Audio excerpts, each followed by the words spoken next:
우리 하나님의 말씀을 보겠습니다. 하나님의 말씀은 로마서 6장 1절에서 14절의 말씀입니다. 로마서 6장 1절에서 14절의 말씀인데요. 제가 안 띄울 겁니다. 그냥 안 띄울 거니까 조용히 찾아주시고, 교역 찾았으면, 나비 찾았으면 조연이 찾았습니다. 조연이 도와주시고,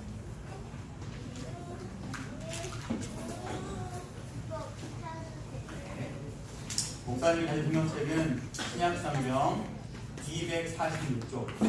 성경 모르는 친구들은 옆에 보면 까만색하고 빨간색이 있는데 빨간색 쪽에, 빨간색 뒤쪽에 246쪽에 로마서 있는데 로마서 6장 1절부터 14절의 말씀입니다.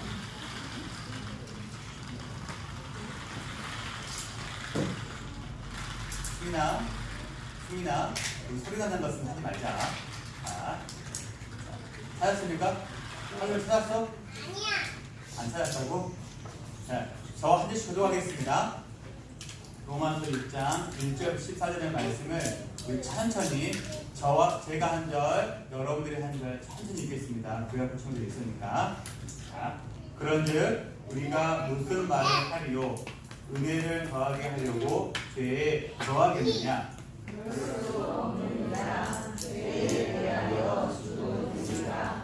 어찌 그 가운데서 살리요?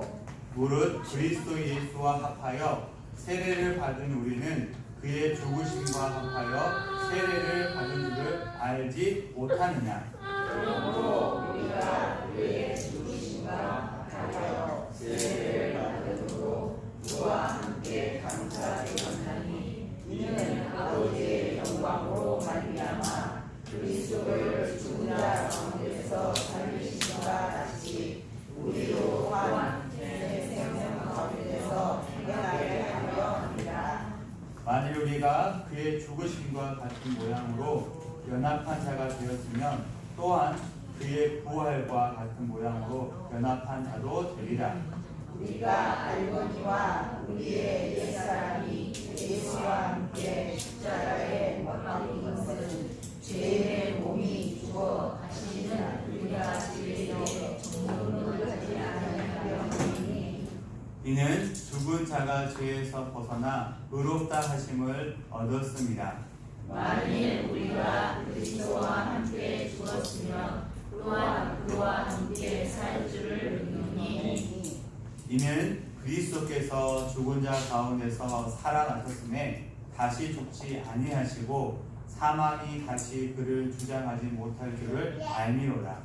그가 죽으심은 죄에 대하여 단번에 죽으시며 그가 살아계심은 하나님께 대하여 살아계시니 이와 같이 너희도 너희 자신을 죄에 대하여는 죽은 자요 그리스도 예수 안에서 하나님께 대하여는 살아있는 자로 여길지어다. 그러므로 너희는 죄가 너희 죽을 몸을 지배하지 못하게 하여 몸의 자유에 순종하지 말고 또한 너희 지체를 우리의 무기로 죄에게 내주지 말고 오직 너희 자신을 죽은 자 가운데서 다시 살아난 자 같이 하나님께 드리며 너희 지체를 의의 무기로 하나님께 드리라. 죄가 너희를 주장하지 못하리니 이는 너희가 법 아래 있지 아니하고 은혜 아래 있으나. 아멘. 할렐루야. 아멘. 제가 광고 시간에 깜빡했는데 우리 명언니가 그 자리에 나왔어요. 우리 명언니, 우리 이한이 친구인데요. 친구 명언이 나왔어요. 명언 손 한번 들어볼까? 명언이 여기 있어요. 여기 있어요. 여기 있어요. 다 손가락 가지고 있는데 이한이 친구가 나왔어요. 박수로 해요. 박수로. 고마워요. 지금까지 일곱 개 후보 가운데 목사님 이렇게 부러져 쳐본 너밖에 없었어요.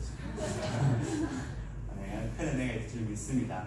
네. 우리 지난주에 하준이가 그랬었는데 이번 주에서 하은이가 오늘 안 들어와서 저희 부모스타님과 집에 예배드리고 있습니다. 집사님들 잘 드리고 있죠? 좀 이따 만나요. 네. 어느 곳에 있든지 하나님 예배하는 것에 기쁨이 있기를 소망합니다. 네. 오늘 목사님의 설교는 처음이 중요해요. 오늘 처음만 딱 10분만 잘 들으면 후에 다 들은 거거든. 목사님 설교 시작할 테니까 잘 들어보십시오. 그 영상 하나 보고 설교 시작하도록 하겠습니다. 토끼의 재판. 한 나그네가 살길을 가고 있었어요.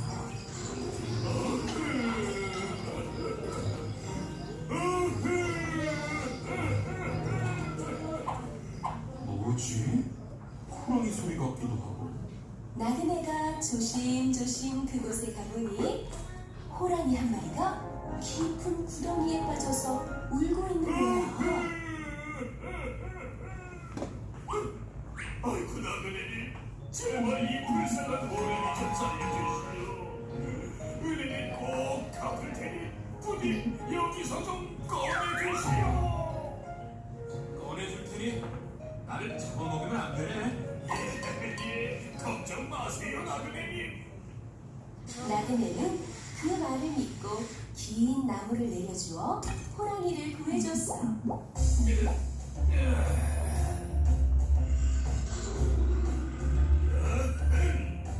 이제 살 것 같네.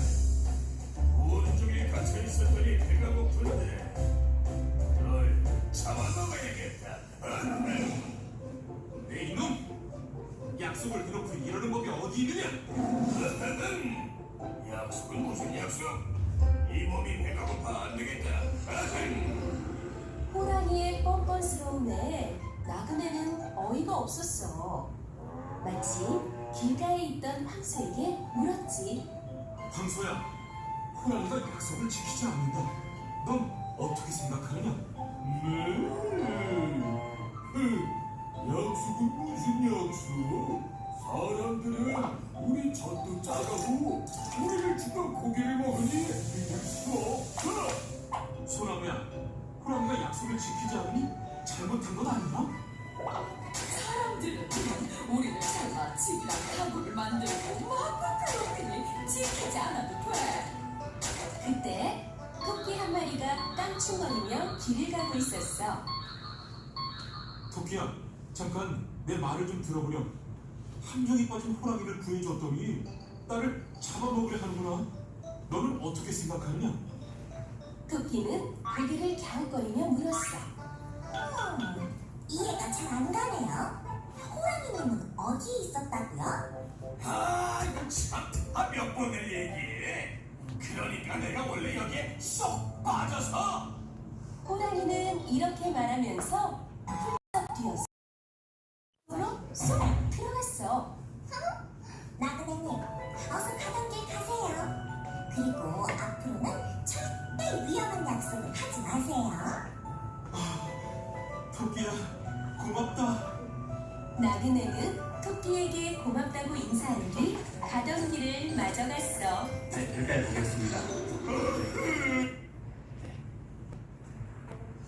목사님 질문 한번 해보겠습니다. 목사님이 이번 주에 말씀을 묵상하고 설교를 준비하는데 자꾸 이 생각이 떠올랐습니다. 호랑이는 분명히 자신의 힘으로 노력으로 아무것도 할 수 없는 그런 자리에 있었습니다. 그런데 나그네의 도움, 나그네의 은혜로 새 생명을 얻게 되었습니다. 질문이에요. 그럼 교회 학교 친구들 잘 생각해 보세요. 그러면 호랑이는 어떻게 살아야 하는 것이 정상이에요? 잘 살아야 돼요. 그 자리를 구체적으로 이야기하면 착하게, 엄청 잘. 어떻게 살아야 돼요? 자, 로바야 어떻게 살아야 되지? 네? 은혜를 갚아야죠. 은혜를 갚아야 돼요. 나위야 어떻게 살아야 됩니까? 자, 어쩔 수 없다. 우리 상현 삼촌, 호랑이 어떻게 살아야지 잘 사는 걸 할 수 있습니까? 그렇죠. 역시 박수. 역시 맞아요. 약속을 지키고 그 다음 단어가 아주 중요해요. 호랑이는 나그네에게 은혜를 받았어요. 그러면 은혜를 갚으면 생각하며 살아가는 것이 마땅합니다.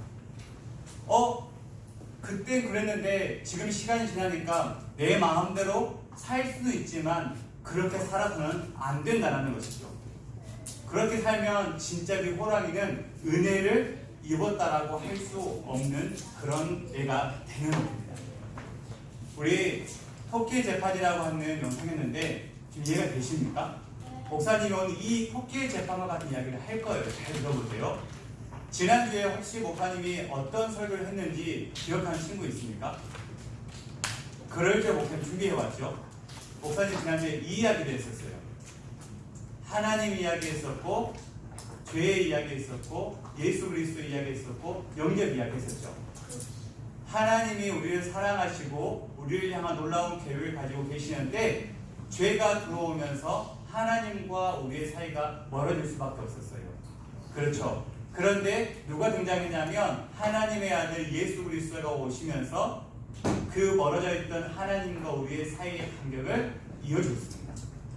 그래서 우리는 그 죄에서 자유할 수가 있었어요.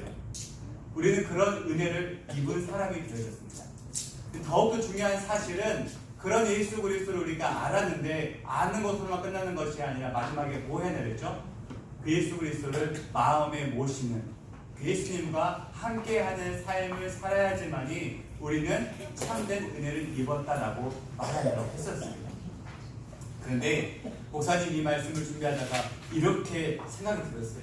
또 목사님 말고도 세상에서 이렇게 생각하는 사람이 있더라고요. 우리가 예수님을 믿으면 구원을 받고 예수님을 믿으면 하나님 나라에 간다고 했는데 우리가 예수님을 믿고 영접하고 마음에 모셨으니까 그 다음은 마치 호랑이처럼 자기 생각대로 자기 마음대로 살아도 되는 거 아닌가라고 하는 그렇게 질문하는 사람이 있을까요? 없을까요? 있어요. 없어야 되는데 있더라고요. 예수님을 믿었으니까 이제 그 다음은 예수님 우리를 구원해 주셨으니까 하나님 나라에 갈 수 있는 방법을 허락해 주셨으니까 이제부터는 내 마음대로 내 생각대로 내 뜻대로 살아야 되는 거 아닙니까? 호랑이처럼 생각하는 사람이 있어요. 은혜를 입었는데 은혜를 생각하지 않고 자신의 생각대로 살아가는 사람이 있었습니다. 누가 그랬냐면 오늘 로마서에 보게 되어지면 사도 바울이 한 번도 가보지 않는 로마 교회에 편지를 썼는데 로마 교회 성도들이 로마 교회 하울이가 로마 교회 하준이가 근데 다녔던 것 같아요. 로마 교회에 있는 하준이가 그런 생각을 하면 안 된다 했던 것 같아요. 아니 로마 교회에 있는 목사님이 그런 생각을 했던 것 같아요. 로마서 5장 20절에 보게 되면 이런 말씀이 있어요. 죄가 더한 곳에 은혜가 더욱 넘쳐납니다. 그 구절만 보게 되어지면 이런 생각이에요. 죄가 더한 곳에, 죄가 많은 곳에 은혜가 넘친다고? 그러면 죄를 더 많이 지으면 은혜가 더 많겠네? 라고 생각하면서 자꾸 이상한 이야기 하는 사람이 있었어요. 그런데 사도 바울이 로마서 5장 20절에 한 말씀은 그런 말씀이 아니었어요. 사도 바울이 한 내용은 이런 거였어요. 율법은 죄를 드러내서 정죄와 사망에 이르게 하지만 은혜는 우리가 받은 은혜는 예수 그리스도의 보혈로 우리의 죄를 깨끗하게 한 다음에 의와 생명에 이르게 한다라고 하는 이 어렵지만 중요한 말을 하기 위해서 이 말을 한 건데 사람들은 이야기에 관심이 없고 자기의 생각에만 관심이 많았어요. 자신의 마음대로만 해석을 했다는 거예요. 봐보세요. 자, 교회학교 친구들 하준아, 서유라 잘 봐봐. 우리 교회학교 친구들에게 질문 한번 해보겠습니다. 우리 교회학교 친구들이 이런 거예요. 내가 누군가에게 큰 잘못을 해서 누군가 나를 용서해 줬어요. 그래서 그 용서를 받았어요. 그럼 어떻게 살아야 될까요? 또 잘 살아야 돼요. 네? 그렇죠. 용서를 받았으니까 용서를 준 그 사람에게 잘하면 살아야 되겠죠. 그렇죠. 다시 이야기해볼까요? 목사님이 지난주 금요일에 교도소 감옥에 갔다 왔어요. 목사님 간 것이 아니고 그래서 감옥에 누군가를 만나러 갔다 왔는데 거기 갔다 왔는데 잠시만 오늘 그 얘기 하는 거 아니고 갔다 왔는데 거기에 감옥에 있는 사람들이 때가 되면 용서를 받고 다시 감옥에 나와요. 그러면 감옥에 나온 사람들은 어떻게 살아야 될까요? 네? 편하게 살아야 되겠죠. 전에하고 똑같은 모습으로 살면 돼야 안 돼요? 왜요? 전하고 똑같이 살면 다시 감옥이 된다니까요. 전처럼 똑같이 살면 안 돼요. 은혜를 받았으니까 전하고는 다른 모습으로 살아가야 돼요. 우리 교회학교 친구들 집에서 내가 엄마에게 아빠에게 잘못했는데 엄마 아빠가 그래 이번만큼 용서해 라고 했어요. 그러면 그 다음 어떻게 살아야 돼요? 또 잘 살아야 돼요. 잘 살아야 되는데 어떻게 살면 잘 사는 거예요? 전에 했던 일을 똑같이 잘못을 반복하며 사는 것이 잘 사는 것입니까? 네? 소리가 그렇지 않죠. 전에 했던 내용을 똑같이 반복해서 한다는 것은 은혜를 받은 사람이 하는 행동이 아닌 거예요. 절대 그렇게 해서는 안 된 것입니다. 만약 그렇게 사는 사람은요, 진짜 은혜를 모르는 사람입니다. 목사님 오늘 무슨 이야기 하고 싶냐면, 우리가 예수 그리스도를 마음에 모셨어요. 이것을 영접했다라고 하는데 죄 용서를 받았다고 한 사람들인데, 우리가 그런 사람이 됐다고 한다면 우리가 어떻게 살아가야 하느냐 이거예요. 어떻게 살아가야 될까요? 우리가 힘으로 해결할 수 없는 아주 큰 죄를, 아주 큰 문제를 우리가 용서받았어요. 용서받고 그 용서함의 은혜를 이 가슴 속에 품고 살아간다고 한다면 우리는 어떻게 살아가는 것이 마땅하겠습니까? 오늘은 이 이야기 한번 해볼까 할 건데 이제 잘 들어보세요. 첫 번째로는 따라합시다. 우리는 거지에서 왕자가 되었습니다. 그럼 우리가 어떻게 살아야 돼요? 거지로 사는 것이 마땅해요? 왕자 사는 것이 마땅해요? 맞아요. 이 말을 좀만 더 다른 말 바꾸면 우리의 신분이 바뀌었다는 사실을 기억하고 살아가야 합니다. 우리 2절의 말씀 같이 한번 읽어볼까요? 우리 6장 2절의 말씀을 같이 한번 그 친구들 2절 그럴 수 없느니라. 시작. 그럴 수 없느니라. 죄에 대하여 죽은 우리가 어찌 그 가운데서 더 살리요. 목사님 말씀을 보니까 어찌 그 가운데 더 살리요 라고 말씀하고 있더라고요. 목사님 마음에 콕 왔던 단어가 뭐냐면 어찌라는 단어였어요. 사도 바울이 편지하면서 하는 말이 이거예요. 야, 너희들이 예수님을 만나고 나서 마음에 모시고 나서 너희들이 신분이 바뀌었어. 너희들이 이제 죄인이 아니라 진짜 하나님의 나라에 갈 수 있는 의인이 되었어 라고 하면서 너희들은 이제 과거의 죄인의 모습이 아니라 이제 의인으로서 너희들 인생의 주인이 나의 예수님으로 바뀌었으니까 그런 모습으로 살아가야 돼 라고 말을 하고 있는 거예요. 봐보세요.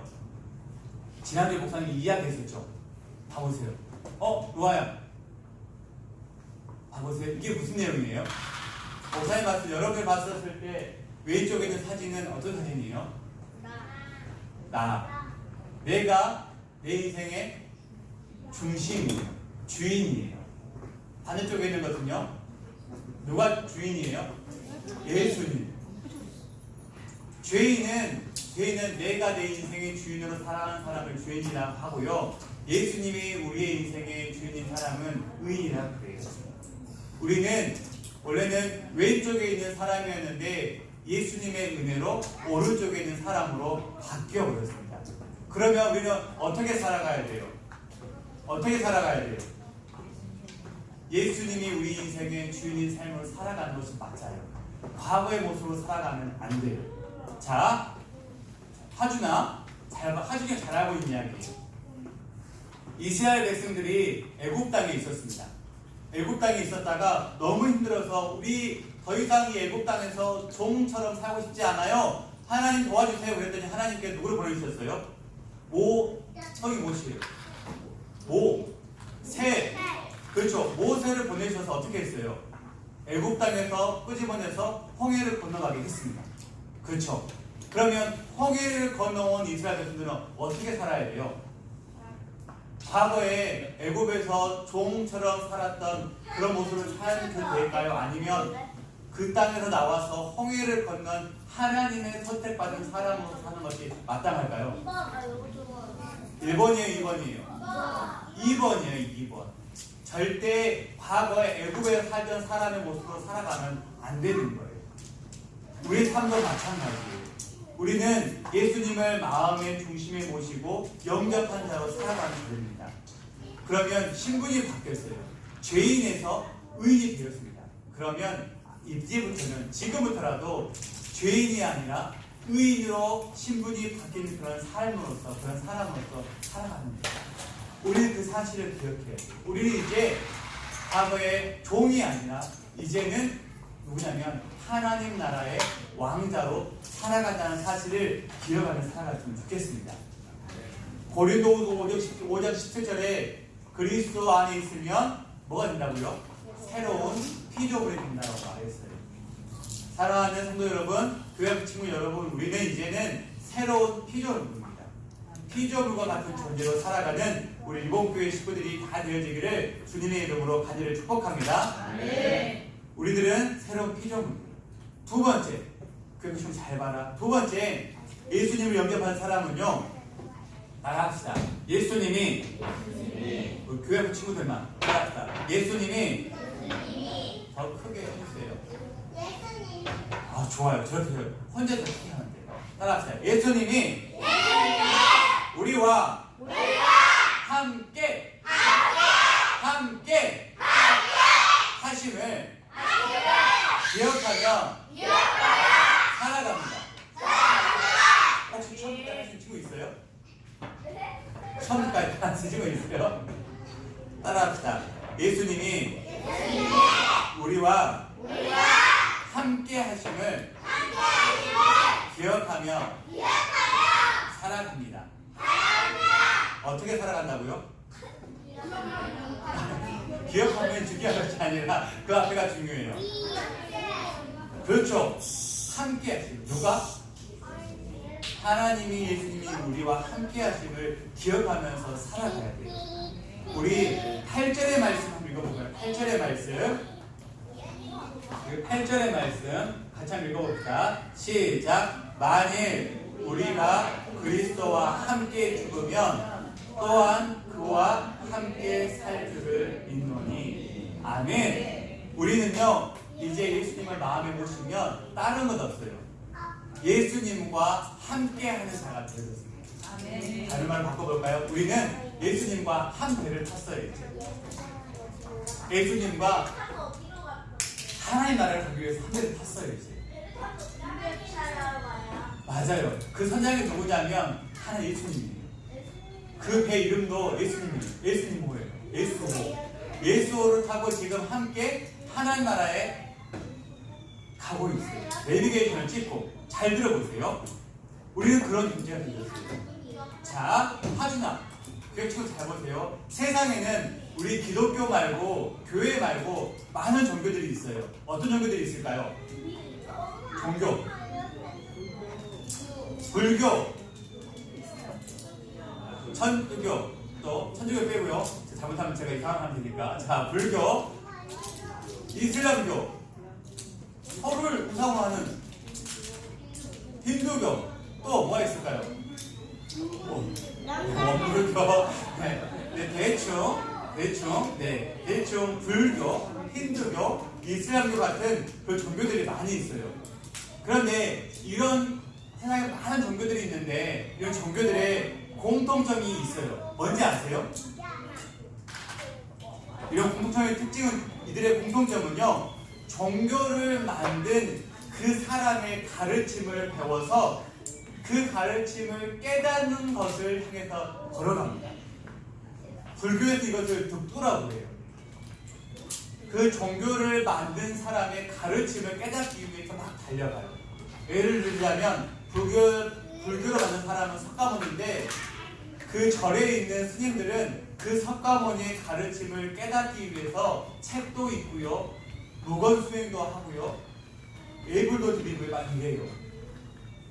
그런데 그들의 종교와는 다른 기독교가 있는데, 기독교는 그저 아주 중요한 것이 있어요. 뭔지 아세요? 목사님도 알려드릴게요. 뭐냐면 기독교는 그런 종교와 다른데 뭘 하냐면, 기독교는 처음부터 끝까지 우리 예수님께서 우리와 함께 하시는 사실이에요. 아멘. 우리를 창조하실 때, 천지를 창조하실 때부터 함께 하셨고, 지금도 함께 하시고, 앞으로도 계속 함께 하신다라고 말씀하셨어요. 네. 그래서 우리 기독교는, 예수님은요, 우리가 노력해서 깨달아지는 것이 아니에요. 책을 많이 읽는다고 해서, 예배를 많이 드린다고 해서, 기도를 많이 한다고 깨달아지는 것이 아니에요. 우리가 믿는 예수님은요, 그분께서 우리와 함께 하시지 않으면 100년, 1000년이 지나도 깨달아지지 않아요. 처음부터 끝까지 그분께서 함께 해주셔야지만이 깨달아지고 그 은혜를 알 수 있는 것이 기독교예요. 누가 그런지 아세요? 아브라함이 그랬어요. 교회 같은 아브라함 아시죠? 믿음의 조상 아브라함이 그랬어요. 그리고 모세가 그랬어요. 여호수아가 그랬어요. 목사님이 여호수아서 1장 5절의 말씀 보니까 이런 말씀이 있어요. 하나님께서 이제 가나안 땅에 들어가야 하는 여호수아의 한 말인데 이런 말이 있어요. 내 평생에 너를 능히 대적할 자가 없으리니 내가 모세와 함께 있었던 것 같이 너와 함께 있을 것이니라. 내가 너를 떠나지 아니하며 버리지 아니하리니. 아멘. 하나님은 처음부터 끝까지 아브라함과 모세와 여호수아뿐만 아니라 우리 송현이가, 우리 명은이가, 우리 하은이가, 하엘이가, 우리 누구예요? 하준이가, 우리 승범이가, 우리 소율이가, 우리 로아가, 나위가, 율리가, 도현이가, 이한이가, 우리 혜민이가, 유민이가, 수민이가 이 땅에 왔을 그때부터, 엄마 뱃속에 있었을 때부터 하나님이 약속하신 거 있을 수 있어요. 바로 내가 너희와 함께 한다는 거예요. 아멘. 이것이 예수님을 만나는 자들이 깨달았고 걸어가야 하는 길이에요. 아멘. 다른 것은 없어요. 사도 바울이 로마 교회 편지 쓰면서 이야기를 하고 있는 거예요. 너희들은 예수님께서 십자가에 못 박혀 돌아가실 때 옛날에 너희들은 다 죽었어. 예수님과 함께. 그러니까 이제는 너희 안에 있는 예수님과 함께 살면 돼. 이렇게 말을 하고 있는 거예요.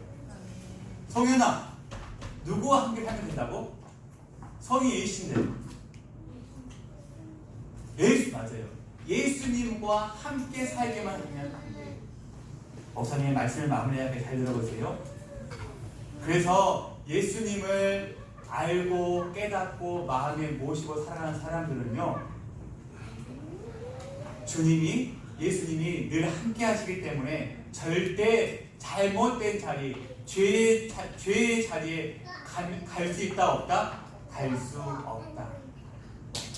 그분과 함께 해야 진짜 내가 예수 믿는 사람이다 말할 수 있기 때문에 그곳에 갈 수 없다는 거예요. 사랑하는 리본교회 식구 여러분, 잘 생각해 보세요. 내가 진짜 예수님을 영접한 사람인가? 내 안에 예수님 계신가 물어보면요, 우리가 지금 누구와 함께 하고 있느냐를 깨달으면 알면 되는 거예요. 그래서 목사님이 그래서 제가 이 말씀을 마무리하고 준비하면서 이런 깨달음이 있었어요. 꿈을 더 크게 가져야 되겠구나. 하나님의 사랑과 계획을 더 크게 기대해야 되겠구나. 어떤 집사님의 말씀처럼 입을 더 크게 열어야 되겠구나. 왜냐하면 우리가 예수님을 마음에 모시고 우리의 새 생명을 주신 예수님과 함께 살아가는데 두려울 게 없더라고요.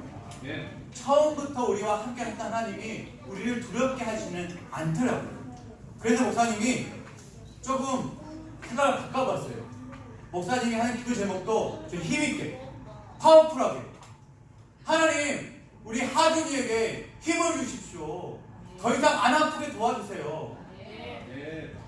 막 이런 기도가 나오는 거 있죠. 하나님, 우리 지금 하은이가 열이 나고 있는데 우리가 함께 기도하면 하은이가 이 시간에 열이 뚝 떨어지게 도와주세요. 우리 안에 예수님이 계시는데 막 그렇게 기도해야 되겠다는 마음이 생기는 거 있죠. 우리 교회도 마찬가지고 우리 여러분 각 교회도 마찬가지예요. 하나님, 우리가 사는 가정이 조금 물질이 부족하고 마음이 아프지만 하나님께서 함께 해주시면 이 가정이 살고 우리 교회가 살 것 같습니다. 하나님 도와주세요. 우리가 크게 하나님을 기대합니다. 지금까지 목사님 제가 너무 기대가 작았어요. 이렇게 힘을 내서 팍팍 기도해봤어요. 그러니까 힘이 막 나더라고요. 하준아, 목사님 막 기도한다니까. 하나님 하준이, 하나님 하준이, 하나님 우리 하준이 막 이렇게 기도가 되더라니까요. 하나님 우리 하은이가 예배 시간에 예수님을 만나게 도와주세요. 막 기도가 나오더라니까요. 오늘 말고 다음 주에는 오늘보다 더 나은 모습으로 예배드리게 해달라고 막 기도가 나오더라고요. 그런데 이 마음이 어떤 마음이 들지 아세요? 자신감이 생겨요. 아, 목사님도 예수님을 영접하고 살아난 사람인데 이 안에 예수님이 있는 사람으로서 때로 살지 못했구나. 목사님 생각으로 많이 살았구나. 이렇게 했어요. 이 안에 예수님이 있으니까요. 기대감이 더 커졌어요. 힘이 막 팍팍 생기더라고요. 그래서 이런 고민들 많이 했어요. 아, 하나님께서 우리 교회를 통해서 많은 계획들을 가지고 계시는데 하나님을 예수님을 영접한 자들이 이곳에 많이 모였기 때문에 우리 이번 교회가 더 크게 꿈을 가지고 하나님의 기대함을 가지고 걸어가야 되겠다. 확신이 시작했습니다. 여러분 어떠세요? 그런 힘을 가지고 그런 능력을 가지고 죄된 자리가 아니라 하나님을 경험할 수 있는, 하나님의 은혜를 경험할 수 있는, 하나님과 함께 할 수 있는 자리를 사모하며 나아가는 우리 모두가 되어지기를 간절히 소망합니다. 목사님이 얼마 전에 장례식에 간 적이 있어요. 장례식이 어떤 장례식인지 알아요? 장례식이 뭐예요? 사람이 죽어가지고 이제 마지막 예배를 드리는 곳이었어요. 그런데 그곳이 어떤 곳이었냐면 목사님이 1년 전에, 2년 전에 전해교회에서 섬기던 그 청년 어머니에게 복음을 전했던 그곳이었는데 그 어머님이 복음을 잘 알지 못하고 있었어요. 그래서 한 번은 목사님 마음 가운데 이런 마음이 있어서 복음을 전했어요. 지난주에 이야기했던 하나님에 대해서 이야기하고 죄에 대해서 이야기해주고 예수님에 대해서 이야기해주고 영접에 대해서 이야기해드리고 나서 예수님을 소개하고 났는데 그분이 암이 걸리셨어요. 그래서 암이 걸려서 돌아가셨어요. 그리고 목사님에게 그 친구가 그 이모가 목사님에게 전화 왔어요. 목사님, 어머님이 곧 하나님 나라에 갈 것 같아요. 오셔서 기도 한번 해주세요. 그래서 목사님이 밤 10시에 가서 이제 병상에서 호흡기를 꽂고 있는 그분을 앞에 무릎 꿇고 기도를 했어요.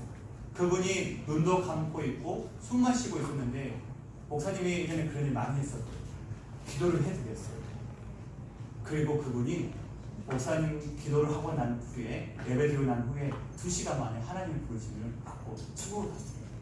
그런데 그 하늘에 가신 그 어머니의 딸로부터 어떤 이야기를 들었냐면 목사님 전에 엄마가 계속해서 이런 이야기를 반복했어요. 목사님을 통해서 예수님을 들어서 예수님에 대해 이야기를 들어서 너무너무 행복하다. 항암 치료 받을 때에도 그것 때문에 너무너무 행복했었고 기뻤더라고요. 그런 이야기를 하는데 목사님이 가슴에 눈물이 나고 또 행복했습니다. 그리고 앞으로 목사님이 또 하나님께서 목사님을 통해서 우리 리본교회를 통해서 어떤 일을 하실지 막 기대가 되었습니다. 더 크게 더 힘있게 진짜 예수님의 내 안에 있는 자로서 살아가야 되겠구나. 이런 일을 하며 살아가야 되겠구나. 더 기대감이 생기기 시작했습니다. 우리 사랑하는 교회부 친구들 지금 이 말이 어떤 말인지 잘 모르겠어요. 그래서 비행기로 달리고 비행기로 주부로 비행기를 줬지만 이제 1년이 지나면 안 그럴 거예요. 왜냐하면 예수님이 내 안에 계시면 절대 그런 마음이 안 들 거예요. 하나님 보세요. 성경에 아주 나쁜 짓을 한 가늠하다가 현장에 낚인 여자가 있었습니다. 우선 이야기 하나만 마칠게요. 그런데 예수님을 시험하려고 하는 사람들이 그 여인을 잡아와서 예수님께 데리고 왔어요. 이 사람 어떻게 하면 좋겠나? 예수님께서 이런 말씀하셨어요. 야, 너희들 중에 죄 없는 자가 돌로 이 여인을 치라고 했어요. 사람들이 돌로 이 여인을 쳤을까 안 쳤을까요? 치지 못했어요. 다 떠나갔어요. 그리고 예수님께서 마지막에 그 여인에게 이렇게 말씀하셨어요. 나는 너를 정죄하지 않는다. 다시는 죄를 범하지 말라고 하면서 죄 용서를 해주시고 이제 끝났습니다. 자, 질문, 마지막 질문이에요. 이렇게 예수님께서 가늠하다가 현장 잡힌 여인을 죄 용서를 해주셨어요. 이 여자가 그 뒤에 어떻게 살았을까요? 어떻게 살아야 했을까요? 이제 내가 다른 사람, 많은 사람들 앞에서 용서 받았으니까, 다른 사람들이 나에게 불을 못 던졌으니까 내 마음대로 하면 살아야 되지, 공식적으로 용서 받았으니까 이렇게 살았을까요? 아니요. 만약 그렇게 살았다고 한다면 그 사람은 진짜 은혜를 입은 사람이 아니었을 거예요. 목사님 생각으로는 성경에 나와 있지 않지만 그 죄 용서를 받은 그 여인은 이런 마음을 평생 살았을 것 같아요. 내게 죄 용서를 해준 예수님은 어떤 사람일까? 궁금해하고 그분의 말씀에 갈급하면서 살았을 것 같아요. 또 그 주님이 나와 함께 하신다고 하셨는데 내가 어떻게 하는 것이 그분과 함께하는 삶인가? 내가 다시는 과거에 그런 가늠하는 모습으로 살면 안 되겠지라고 하면서 늘 가슴을 치면서 내가 받은 은혜를 늘 생각하면서 그런 모습으로 살지 않았을까라고 하는 그런 생각이 들었습니다. 사랑하는 리본교도 여러분, 그 친구들 목사님 설교 좀 드렸는데 잘 생각해보세요. 우리 안에 예수님이 계시면 절대 과거의 잘못된 모습, 죄된 모습으로 살아요, 안 살아요? 살지 않습니다. 절대 살지 않습니다. 왜냐하면 우리 안에 예수님이 계시기 때문에, 예수님이 우리와 함께 하시기 때문에 그런 모습으로 살아가는 우리 살아가는 리본교회 모든 식구들 되어주시기를 주님의 이름으로 간절히 축복합니다. 아멘. 우리 샤영 목사님 오늘은 제가 찬양하지 않고 기도하고 그 친구들 축도하고 마치도록 하겠습니다. 기도하겠습니다. 그 친구들 두 손을 딱 모으고 누가 이 기도를 사랑하고 하나님, 우리 안에 찾아와 주셔서 감사합니다. 죄된 우리들 예수 그리스도의 보혈로 깨끗하게 하여 주시고 또 그 예수님 우리의 인생 가운데 우리 안에 찾아와 주셔서 함께 해주시니 감사합니다. 우리가 평생 그 하나님만 생각하고 하나님만 바라보고 이 길을 걸어갈 수 있도록 도와주세요. 하나님 우리와 함께 해주세요. 하나님 우리와 동행해 주세요. 그래서 하나님의 말씀대로만 살아가는 우리 사랑하는 리본교회 모든 식구들, 특별히 교회 학교 친구들, 어리지만 이 어릴 때에 그 예수님과 함께하는 기쁨을 누릴 수 있는 은혜가 있게 도와주세요. 이 모든 말씀 예수님의 이름으로 기도드리옵나이다.